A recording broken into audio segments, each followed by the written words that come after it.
คอยโสดคอยพิษบ่เดี๋ยวก็สิเอาเมียนี่แต่เจ้าป้าก็มีกุ้งนี่บ่ทันหอดเดือนซ้ำเจ้าผัดมาเอาใหม่นี่มันก็โพดแม่นไอ้เป็งจะก็เอาไว้โพดจะเว้าแน่ๆก็บ่ถูกดอกกุ้ง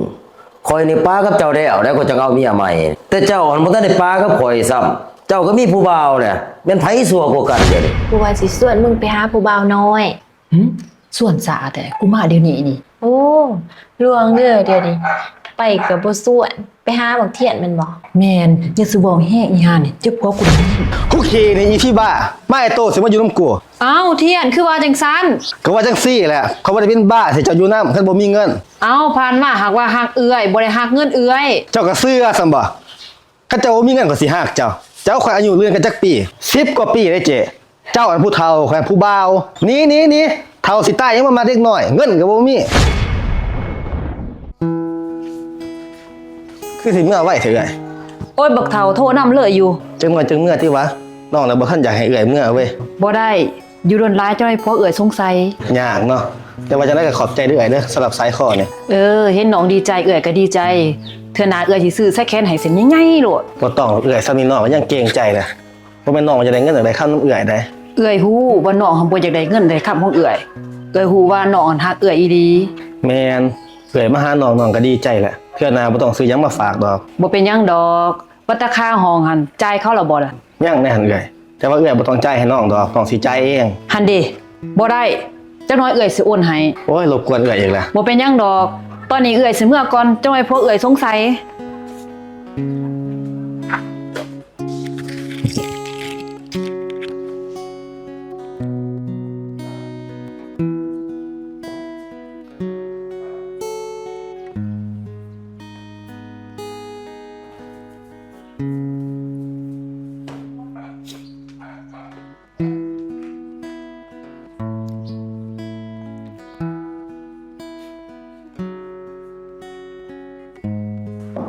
ไอ้เป็ง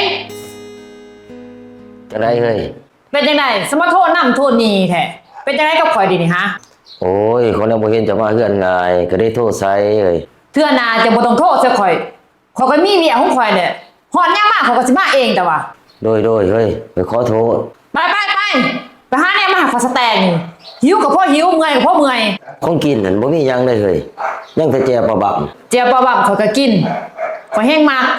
ว่าแต่เจียวปลาบั่มของไผแจ่วปลาบั่มของแม่บุญมาได้นี่เด้เฮ้ยแซ่บเลยเฮ้ยเป็นต้นตำรับแท้ๆเลยนี่คันเจียวปลาบั่มของแม่บุญมาไล่เข้ามาคันสั่นก็สิไปไขใส่ถ้วยมาให้เด้อเฮ้ยเด้อไป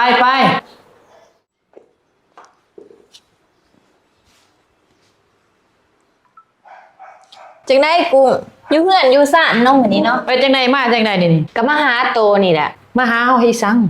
กูว่าสิส่วนมึงไปหาผู้บ่าวน้อยส่วนสาแต่กูมาเดี๋ยวนี้นี่โอ้ลวงเด้อเดี๋ยวนี้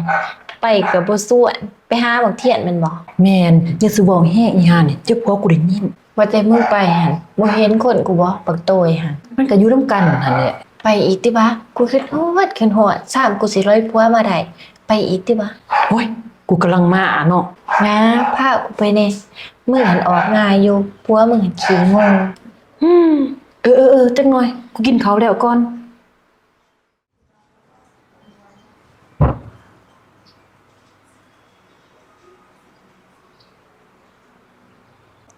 ไอ้เป็งมื้อนี้กินข้าวจะบ่ต้องท่าข่อยเด้อข่อยสิออกไปกินอยู่นอกจะสิไปแล้วบ่เฮ้ยมื้อนี้เจ้าก็ไปเบิดมื้อเลยนะห่วย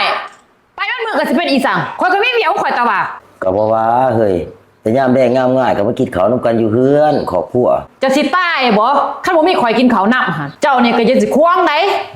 ข่อยไปข่อยก็มีเวียกมีงานของข่อยตะว่ามีหน้าที่อยู่เฮือนก็อยู่เฮือนหาเงินข่อยใช้พุ่นหน้าที่ของเจ้าหั่นเท่านี้แหละบ่ต้องโทษนำข่อยเด้อคันจะโทษนำข่อยบ่ได้มีเรื่องโลด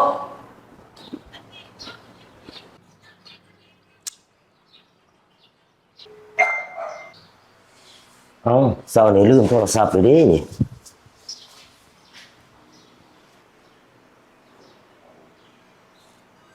เอ้าให้เสร็จมานี่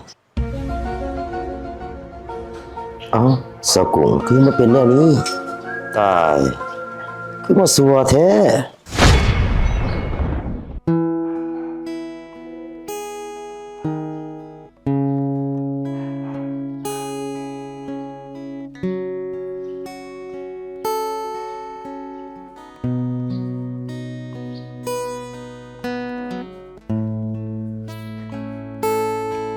เฮ้ย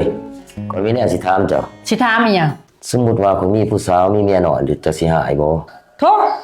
ข้าจะซัวปานนั้นจะกว้างปานนั้นข้อยก็ฆ่าจะทิ่มมันแหละ แล้วจะสิพาเขาบ่เฮ้ย บ่ว่าแต่ปลาข้อยสิให้จะไปแต่โตบ่ได้อีหยัง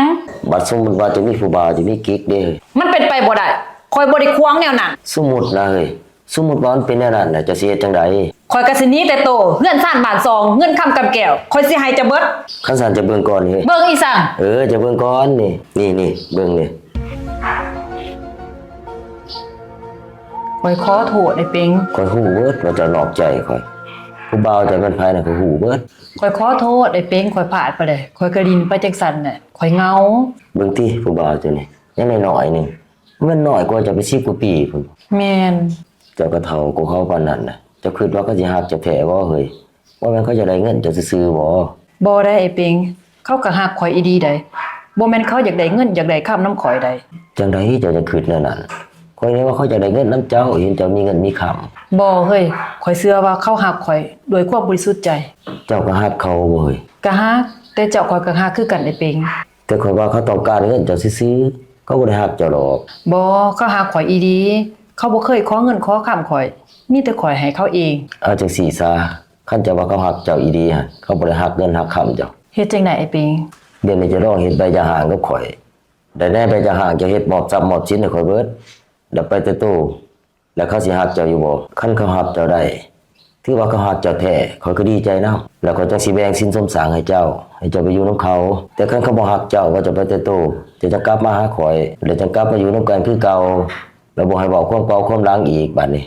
ลองเบิ่งก็บ่เสียหาย ไปหาเขาคันเขาฮักก็อยู่นํเขาคันเขาบ่ฮัก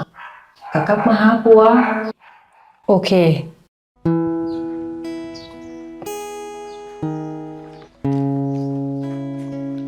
โหจังได๋กุ้งคนงาม มาหาเจ้านี่แหละ คิดฮอดข่อยแม่นบ่ แม่นคิดฮอดเจ้าสิมาอยู่นํเจ้าได้นี่ โอ้ยยังสิบอกให้น้องดีใจเถอะคันนี้เอาป้าผัวให้มันได้ฮะ เอื้อยป้าได้เด้ก็บักเฒ่าหั่น เว้าไป ก็อีหลีเอื้อยสิมาอยู่นํเจ้าได้นี่ได้อยู่บ่ ก็ได้หั่นแหละคันเจ้าสิมาอยู่อีหลีสำคัญว่าเจ้าหันป้าผัวแท้แล้วบ่ ก็ป้าแท้นี่เด้ใบยาหางนี่ โอ้น้องดีใจเด้ในที่สุดเขาก็ได้อยู่นํกัน แต่ว่าเอื้อยมาแต่โตได้เงินคำกำแก้วเอื้อยให้ผัวเบิด โอ้ยสิเว้าอยู่ดิน้องบ่เชื่อดอก นี่เด้บทบันทึกเอื้อยมอบทรัพย์ให้เขาเบิดเอื้อยมาแต่โต อ้าวทรัพย์สมบัติบ่เคยหลายคือบ่เอาหยังเอ่ย เอื้อยอยากป้าเฮกคันสิเอาก็ย่านเขาบ่ให้ป้า แสดงว่าจะบ่ได้โตอีหลีบ่นี่เอ่ย แม่นให้เอื้อยอยู่นํเด้อต่อไปนี้เอื้อยสิฮักแต่เจ้าผู้เดียว คุกคีนี่อีพี่บ้ามาไอ้โตสิมาอยู่นํกู เอ้าเทียนคือว่าจังซั่น ก็ว่าจังซี่แหละเขาบ่ได้เป็นบ้าสิเจ้าอยู่นํคันบ่มีเงิน เอ้าผ่านมาหากว่าฮักเอื้อยบ่ได้ฮักเงินเอื้อย เจ้าก็เชื่อซั่นบ่คันเจ้าบ่มีเงินก็สิฮักเจ้าข่อยอายุเรือนกันจักปี10กว่าปีเด้เจ้เจ้าอันผู้เฒ่าข่อยอันผู้บ่าวนี่เฒ่าสิตายยังมาเด็กน้อยเงินก็บ่มี โอ้ยเทียนคือบ่ให้เอื้อยแนวนั้น ก็ยังวันนี้อีเฒ่า ตะกี้น้องคือบ่เว้าแนวนี้ พอตะกี้ยังมีเงินเดี๋ยวนี้มึงบ่มีเงินหนี่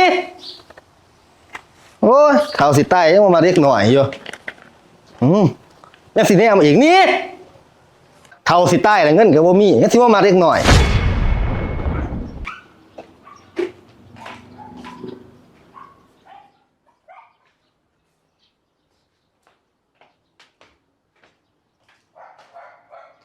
ไอ้เป็งแม่นความเจ้าอีหลี แม่นหยังล่ะ บักเทียนหันมันบ่ได้ฮักข่อย มันฮักเงินข่อยคือเจ้าว่าอีหลี ความหูสมบ่ ข่อยขอโทษเด้อไอ้เป็งเด้อข่อยสิกลับมาอยู่นํเจ้าข่อยสิบ่เฮ็ดคือเก่าอีก ว่าจังไดสิกลับมาอยู่นำข่อย แม่นเจ้าเองว่าคันเขาบ่ฮักข่อยให้ข่อยกลับมาหาเจ้า เจ้าก็เชื่อสมบ่ใบยาห่างก็เฮ็ดกันบ่แห้งนะเงินค้ำเงินซ่านมาซองรถล่างเจ้าก็ให้ข่อยเบิดแหละข่อยสิเอาเจ้ากลับมาเฮ็ดม่วนข่อยหยังกู เอ้าไอ้เป็งเจ้าคือว่าจังซั่นก็เลยว่าตียาซื่อ เฮ้ยตีแม่อีติอีหยังเจ้าก็เส้นให้ข่อยเบิดแหละหนี่เจ้าหั่น ๆเจ้าสิว่าเป็นคนแนวนี้ไอ้เป็งเจ้าสิว่าเป็นคนขี้ตัวขี้ตม ข่อยสิซัวซำใดข่อยก็ยังดีกว่าเจ้าอยู่ดอกกุ้งเอ้ยไปนอนนำผู้นั้นไปนอนนำผู้นี้ยังสิให้กลับเอามาเฮ็ดเมียอยู่บ่ได้บ้าสิหนี้เดี๋ยวนี้จะได้กินโอวัลติน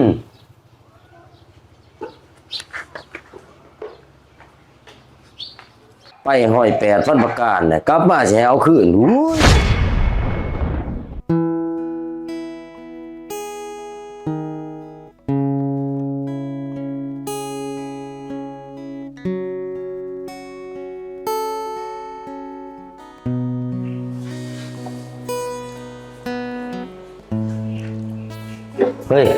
ไปหิวข้าวนะยังมีหยังให้กินอยู่บ่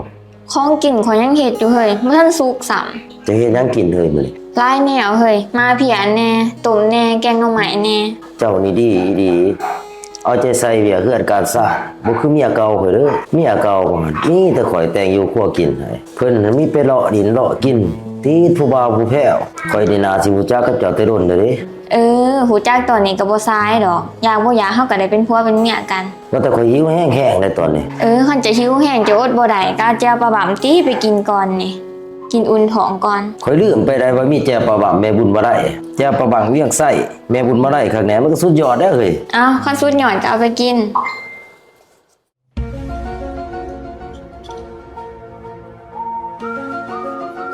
ไอ้เป้งเป็นจังไดเจ้าคือปลาอีกุ้งไอ้เป้งแม่นผู้ใดหั่น ซีเมนต์ไผ่ข่อยกับเมียไอ้เป้งนี่ติ โอ้ยเมียเก่าเฮ้ยผู้เขาเว้าสุจะฟังอ่ะแหละ บ่ว่าไอ้เป้งเมียใหม่เจ้า แม่นข่อยเป็นเมียใหม่ไอ้เป้ง โว้ไอ้เป้งจะสมาสัวแท้ป้ากับข่อยบ่พอข้าวเอาเมียใหม่ล่ะ แมนซัวก็ซัวโพดซัวโพดป้าเมียบ่พอข้าวก็เอาเมียใหม่ล่ะ อ้าวข่อยเป็นโสดข่อยจะเอาไผก็ได้แต่ว่า แม่น ก็ฮู้อยู่ดอกว่าโสดหั่นหักป้าเมียบ่ฮอดเดือนก็เอาใหม่ล่ะ เจ้ากระโพดไอ้เป้งป้ากับข่อยบ่พอเดือนเจ้าก็เอาเมียใหม่แหละบ่แม่นคบกันมาแตะดนน่ะบ่ บ่ได้แล้วโสดได้แล้วจังมาหาข่อยหัน แม่นข่อยโสดข่อยผิดบ่ได้เดี๋ยวข่อยสิเอาเมียนี่ แต่เจ้าป้ากับพี่กุ้งนี่บ่ทันฮอดเดือนซ้ำเจ้าผัดมาเอาใหม่นี่มันก็โพด แม่นไอ้เป้งเจ้าก็เอาไว้โพด จะเว้าแน่ๆก็บ่ถูกดอกกุ้งข่อยนี่ป้ากับเจ้าแล้วก็จะเอาเมียใหม่ แต่เจ้าหันบ่ทันได้ป้ากับข่อยซ้ำเจ้าก็มีผู้บ่าวแหละแม่นไผสัวกว่ากันเดี๋ยวนี้ ตัวนั้นข่อยก็ขอโทษเจ้าได้เด้เสียจังได๋เนาะคืนดีกันเนาะ สิคืนจังได๋กุ้งข่อยเอาเมียใหม่บ่แห้งเด้อ เอ้าแล้วจะกะป้าได้ตะวะแล้วก็บ่เอาข่อยคืน ข่อยบ่ได้เป็นบ้าได้กุ้งสิป้าเมียข่อยไปเอาเจ้าคืนเมียข่อยผู้นี้ดีๆคืออีหยังนี่ผู้จักเวียกจักงานบ่เข้าแกล้งได้ง่ายบ่ได้แม่นสิดวงสิเขี้ยวคือเจ้าเลาะหาแต่ดินแต่กิน หัวไอ้เป้งจะหาว่าข่อยเขี้ยวบ่ได้นี่ แล้วว่าเจ้าบ่เขี้ยวบ่เดี๋ยวนี้มีผัวอยู่ก็ไปนอนนำผู้บ่าว ก็ข่อยขอโทษเจ้าได้เด้ นี่ อ้าวไอ้เป้งเจะคือไล่พวกข่อยอีกุ้งนี่มันเมียเจ้าใด อีกุ้งหันมาเว้นเมียข่อยพี่เมียข่อยไปนี่คันผู้ดีสิเอิ้นของน้อยมาจัดการเบิ่งจักหน่อยพูดผู้เฮาเมียไว้ก็บ่เฮาบ่ดีบัดเพิ่นนั่นมีเฮาอยู่ก็ยังไปนอนนำผู้อื่น พ่อแล้วคันนี้เดี๋ยวนี้ กะคุณเนี่ยมันมึนนี่เด้ กูบอกมึงแล้วเล่นผู้บ่าวหันก็อย่าสิให้เราเห็น เฮ็ดจังได๋แหละเขาหาเขียนเฮ็ดจังได๋บัดนี้กูเงินก็บ่มีเฮือนอยู่ก็บ่มี